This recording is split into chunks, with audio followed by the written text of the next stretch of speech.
you join me in a car that has really annoyed me for one kind of straightforward reason, and I'll tell you about that a little bit later on. But for now, thanks for watching my video.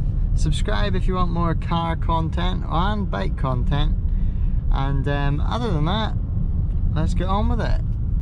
You join me coming up a road that obviously I love. I love to take my car up here in a how do we put it, exciting manner, and we are coming up here in a fairly exciting manner in a massive SUV.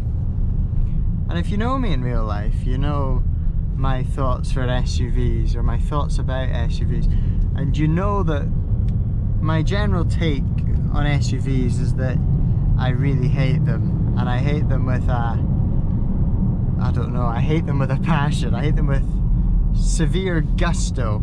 I despise them. But I'm going to tell you in this video why this vehicle has annoyed me, in that I actually like it quite a lot. And it's all due to a misunderstanding, so I will get to that after I show you some cool things about this car.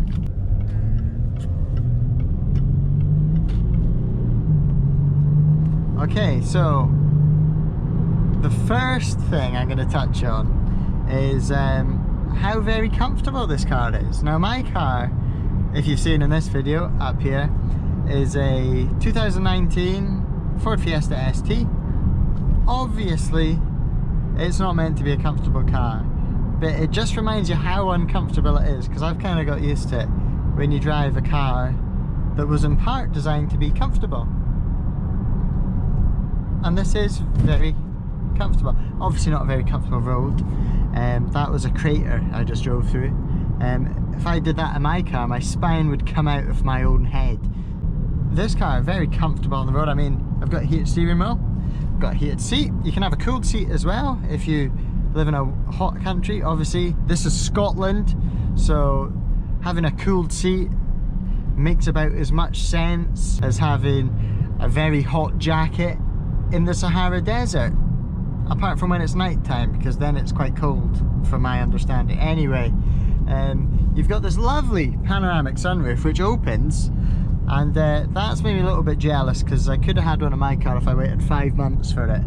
Panoramic sunroof is a fantastic feature, especially for those who take people in the back. It just opens the car up and it feels twice as big in the back as it already is. The seats themselves are electrically operated. You can make them do many things. Basically, you can be as uncomfortable as you want if you set them in such a way you're folded up over yourself, or you can be very comfortable like I am just now. You can spec this car, I believe, with massaging seats, or you could have, this one being a 2016 model. You'll probably be looking at second-hand ones. And let's just say this one is now out of warranty and nothing has exploded. So the engine in this is a 3-litre diesel V6, twin turbo, known as the SDV6, I believe. My friend will let me know if I'm talking out of my bottom. Gotta keep advertisement friendly.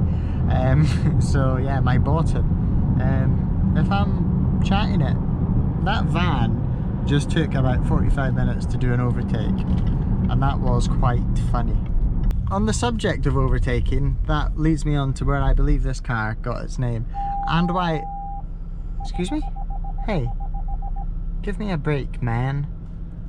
The subject of overtaking actually brings me on to why I personally hate a lot of SUVs, and more the reasons people buy them. SUV, well, like very well known, means sport utility vehicle, and it's that first word, sport, that everyone gets hung up on and goes, oh, if I buy an SUV it'd be sporty. First off the bat, this Range Rover Sport is not sporty.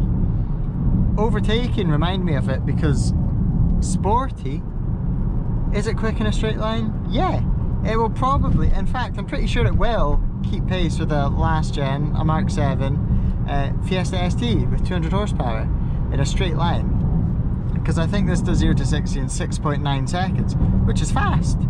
But I don't believe that means you should be able to call it a sport. I feel sport should mean like handling and stuff. And this, when the roads get a little bit greasy, it suffers from, how should we say, chronic understeer. And ignoring the sport part of this name, I actually really like this car.